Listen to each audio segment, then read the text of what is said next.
नमस्कार दोस्तों, जय बागेश्वर धाम सरकार की जय। इस संसार में कई ऐसे लोग हैं जिनके बर्बादी का एक ही कारण है क्योंकि कुछ लोग दान करते समय ऐसी चीजों का दान कर देते हैं जिनका दान नहीं करना चाहिए। भगवान श्री कृष्ण जी कहते हैं, जो भी व्यक्ति अपने जीवन में इन 7 चीजों को दूसरों को देते हैं तो वह व्यक्ति अपने आप को बर्बाद कर रहे हैं, वह अपना भाग्य स्वयं ही खराब कर रहे हैं। अगर आप भी इन 7 चीजों में से किसी दूसरे की भलाई के लिए उसे दे रहे हो तो समझ लो आप अपनी जिंदगी को बर्बाद कर रहे हो। आजकल दोस्तों कौन नहीं जानता भागवत में बताए गए उपाय। कुछ लोग अपने घर में पूरी विश्वास के साथ उनके बताए गए रास्ते पर चलते हैं और घर की दिशा और दशा दोनों ही बदल देते हैं। आज कल इंसान ही अपने पैरों पर कुल्हाड़ी मारने लगा है, अर्थात कहने का मतलब यह है कि खुद ही गलती करता है। फिर वह कहता है, हे भगवान तुमने मेरे साथ ऐसा क्यों किया, और भगवान को ही दोष देने लगता है। अगर आप भी यह गलती अपने घर में कर रहे होंगे तभी आपके घर में नेगेटिव ऊर्जा का आना शुरू हो गया होगा, और जब आप इस तरह के काम करते हैं घर में तो घर की दशा और दिशा दोनों ही बिगड़ जाती है। मित्रों, भूलकर भी इन 7 चीजों को किसी को भी दान ना दें, नहीं तो आपको सड़क पर आने में कुछ वक्त लगेगा। भगवान श्री कृष्ण के अनुसार मनुष्य को अपने घर की चीजें भूल से भी दूसरों को कभी उधार में अथवा भेंट में नहीं देनी चाहिए। इन चीजों के साथ ही घर से लक्ष्मी भी चली जाती है। हमें बचपन से ही सिखाया जाता है कि दूसरों की मदद करने से, दूसरों को दान देने से मनुष्य को पुण्य मिलता है। भगवान श्री कृष्ण के अनुसार जो मनुष्य अच्छे कर्म करते हैं उन्हें उसका अच्छा फल ही मिलता है, परंतु कुछ चीजें ऐसी होती हैं जो आपको भूल से भी दूसरों को नहीं देनी चाहिए, क्योंकि ये चीजें अगर आप दूसरों को देते हैं तो इन चीजों के साथ आपके घर की सुख समृद्धि भी चली जाती है, क्योंकि इन्हीं चीजों के साथ आपके घर की शांति सुख समृद्धि जुड़ी हुई होती है। अगर ये चीजें आप दूसरों को दे देते हैं तो आपको दरिद्रता का सामना करना पड़ सकता है। कई लोग कहते हैं, ये हमारा घर वास्तु शास्त्र के अनुसार चलना चाहिए। अगर जो व्यक्ति वास्तु शास्त्र के अनुसार नहीं चलता है तो उसके घर में बर्बादी के लक्षण दिखने लग जाते हैं। आपको बर्बाद नहीं होना है, आपके घर को बचाना है। आपके घर में रहने वाले हर सदस्य ठीक रहे। रसोई घर में ये गलती मत करना कभी। और ईश्वर कहते हैं कि जो भी व्यक्ति अच्छे तरीके से पूजा पाठ करता है उसे मैं स्वीकार करता हूँ, उसकी हर मनोकामना को मैं पूरा करता हूँ। वीडियो में आगे बढ़ने से पहले अभी ही वीडियो को लाइक करो और नीचे कमेंट बॉक्स में लिख दो सच्चे दिल से जय महालक्ष्मी। दोस्तों, विष्णु पुराण में इन चीजों का उल्लेख किया गया है। इन चीजों का संबंध माँ लक्ष्मी से माना जाता है और हम सभी जानते हैं कि माँ लक्ष्मी का हमारे जीवन में कितना अधिक महत्व है। जैसे घर पर माँ लक्ष्मी की कृपा होती है, वहाँ पर सदैव धन वैभव सुख शांति का आगमन होता है। अगर महालक्ष्मी किसी कारणवश रुष्ट हो जाती है तो घर से सुख संपत्ति और वैभव भी नष्ट हो जाता है। इसलिए आप यह ध्यान में रखें कि अपने घर में मौजूद ऐसी चीज है जिनका संबंध माँ लक्ष्मी से है, दूसरों को कभी उधार न दें। जो भी व्यक्ति आज इन 7 चीजों को अच्छी तरीके से जान लेगा तो वह व्यक्ति किसी को भी नहीं देगा और उसके घर में सुख शांति रहेगी। आज दोस्तों कुछ भी हो जाए, आप इन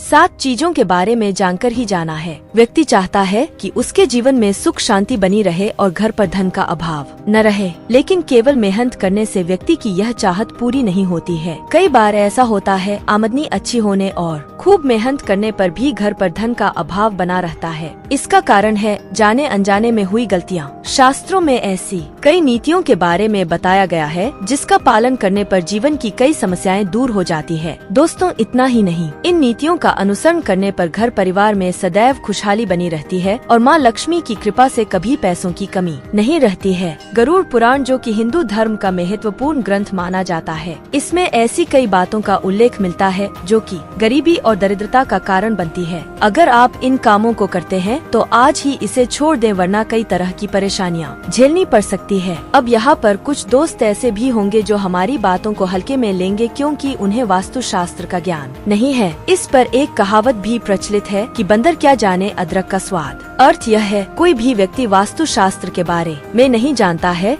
तो फिर इन उपायों में यह वीडियो देखने व विश्वास ही नहीं करता है। इसलिए सही सटीक 100% जानकारी के साथ में जानने के लिए इस वीडियो से जुड़ जाना। दोस्तों, वीडियो को आगे बढ़ाते हैं। आपके पास अभी जितने भी काम हैं उनको साइड में रख दीजिए। ध्यान पूर्वक जो आपको बताया जा रहा है उसे देखिए और सुनिए। यह सबसे पहली चीज है पत्नी के गहने। दोस्त, स्त्रियों के आभूषणों को माँ लक्ष्मी का प्रतीक माना जाता है। सुंदर आभूषणों से सुशोभित स्त्री माँ लक्ष्मी के प्रतिबिंब की तरह दिखाई दिखाई देती है। इसलिए जब भी हम गहने खरीदते हैं तो सबसे पहले माँ लक्ष्मी के सामने रखकर उनकी पूजा करते हैं और इसके बाद ही उन्हें पहनते हैं। घर की स्त्रियों को घर की लक्ष्मी माना जाता है। उनके गले में आभूषणों का होना सुख समृद्धि को दर्शाता है। इसलिए अपने पत्नी के गहने कभी किसी को उधार में या दान में या दूसरों को इस्तेमाल के लिए कभी देने नहीं चाहिए। खासकर सुहागिन महिलाएं अपना मंगलसूत्र, पायल और बिछिया कभी किसी अन्य महिला को इस्तेमाल के लिए न दें। इससे घर की बरकत और भाग्य भी उन गहनों के साथ चला जाता है और माता लक्ष्मी अत्यंत रुष्ट हो जाती है। इसलिए अपने घर में सुख समृद्धि बनाए रखने के लिए इन गहनों को दूसरों को इस्तेमाल करने के लिए न दें। दोस्तों, कई महिलाएं तो ऐसी भी होती है जो कि अपने गहने पसंद नहीं आती है और दूसरी महिला के गहने की शैली और बनावट पसंद आती है, जिसके कारण महिलाएं अपने गहने पहनने के लिए एक दूसरे से बदलाव कर लेते हैं। परंतु दोस्तों, ऐसा करना मतलब है कि आप अपने से लक्ष्मी जी को रूठ कर रहे हो और घर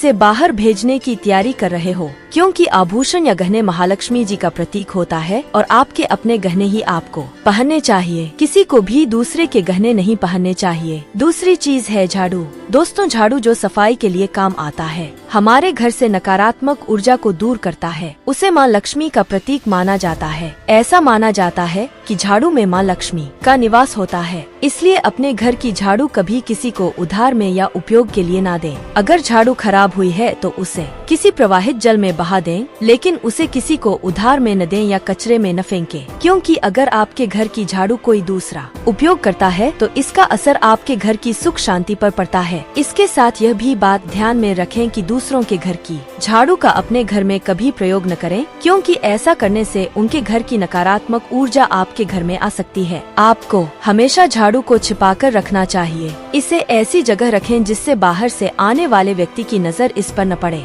यदि आप झाड़ू को खुली जगह पर रखते हैं तो घर में वास्तु दोष लग सकता है। इसके साथ ही आपको टूटी हुई झाड़ू को भी घर से तुरंत बाहर निकाल देना चाहिए। लेकिन आपको इस बात का ध्यान भी रखना चाहिए कि कभी भी झाड़ू को बिस्तर के नीचे नहीं रखना चाहिए और इसे किचन में भी नहीं रखना चाहिए। इससे आपके परिवार के लोगों के बीच लड़ाई झगड़े बढ़ सकते हैं। आपको इस बात का ध्यान रखना चाहिए कि झाड़ू पर कभी पैर नहीं लगाने चाहिए। यदि आप झाड़ू को पैर लगाते हैं तो यह माता लक्ष्मी का अपमान करने के समान होता है। झाड़ू को पैर लगाने से घर में वास्तु दोष हो सकता है और आपको आर्थिक हानि भी हो सकती है। अगर आप घर में झाड़ू रखती है तो इसे रखने के सही वास्तु नियमों के बारे में जरूर जान लेना चाहिए, जिससे आपकी आर्थिक स्थिति अच्छी बनी रहे और घर में खुशहाली आए। कभी भी आपको घर के किसी भी व्यक्ति के घर से बाहर निकलते ही आपको झाड़ू का इस्तेमाल नहीं करना चाहिए। इससे बाहर जाने वाले व्यक्ति को अपने कार्यों में सफलता नहीं मिलती है। दोस्तों, यही नहीं, यदि आपके घर में नई बहू का आगमन हो या बेटियां घर से ससुराल जा रही हों, तब भी आपकी तुरंत झाड़ू नहीं लगानी चाहिए। मान्यता है कि ऐसा करने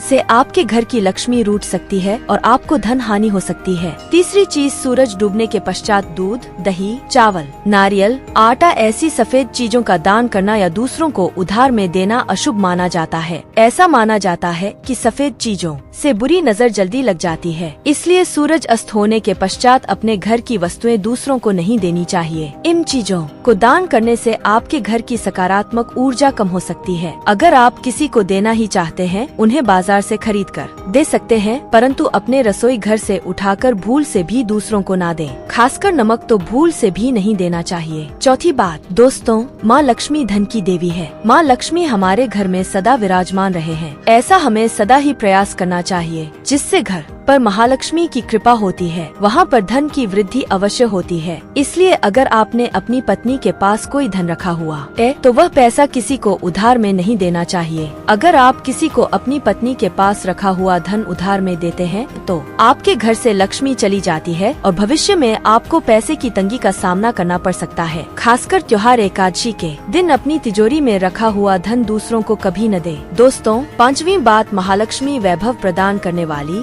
सौभाग्य देने वाली, ममता की मूर्त है। साथ ही वह अन्नपूर्णा भी है। इसलिए हम अन्न ग्रहण करने से पहले माँ अन्नपूर्णा को धन्यवाद अवश्य करते हैं। रसोई घर की शुद्धता और संपन्नता उतनी ही आवश्यक है जितनी धन की पांचवी वस्तु है रसोई घर का चकला, बेलन और तवा। जी हाँ, आपने रसोई घर का चकला, बेलन और तवा दूसरों को कभी इस्तेमाल के लिए या उधार में नहीं देना चाहिए। ये चीजें दूसरों को देने से आपका भाग्य भी उन्हीं के साथ चला जाता है। माँ लक्ष्मी को अत्यंत प्रिय है, इसलिए ऐसा कभी न करें। अपने घर का चकला, बेलन या तवा दूसरों के उपयोग के लिए कभी न दें, नहीं तो आपके घर में दुर्भाग्य का वास हो सकता है। दोस्तों, छठवीं चीज है नुकीली वस्तु जैसे चाकू, कैंची तथा तलवार आदि भी कभी दान में नहीं देना चाहिए। ज्योतिष विद्या में ऐसा करना नुकसानदायक बताया गया है। माना जाता है कि नुकीली वस्तुओं का दान करने से परिवार की सुख शांति भंग होती है। इसके अलावा घर के सदस्यों के बीच तनाव बढ़ने के साथ और रिश्ते खराब होने की भी आशंका रहती है। कई बार लोग अन्य चीजों के साथ स्टील के बर्तन भी दान में देते हैं, लेकिन ज्योतिष शास्त्र के अनुसार स्टील के बर्तनों का दान करना हमारे घर के लिए अशुभ हो सकता है। धार्मिक मान्यताओं के अनुसार स्टील के बर्तन दान करने से परिवार की सुख शांति भंग होती है और झगड़े आते हैं। इसकी वजह से घर में आर्थिक तंगी बनी रहती है। इसलिए स्टील के बर्तन दान करने से बचना चाहिए। अगर आप भी स्टील का बर्तन दान करते हैं तो आगे से न करें। कभी भी प्लास्टिक से बनी चीजों का दान नहीं करना चाहिए। सूर्यास्त के बाद प्याज और लहसुन दान नहीं करना चाहिए। दोस्तों, सातवीं चीज है फटे हुए ग्रंथ और किताबें। माना जाता है कि कभी भी फटे हुए ग्रंथ और किताबों का दान नहीं करना चाहिए। दोस्तों, यह जानकारी आपको कैसी लगी आप हमें कमेंट में जरूर बताएं। साथ ही कमेंट में जय श्री कृष्ण जरूर लिखें। धन्यवाद।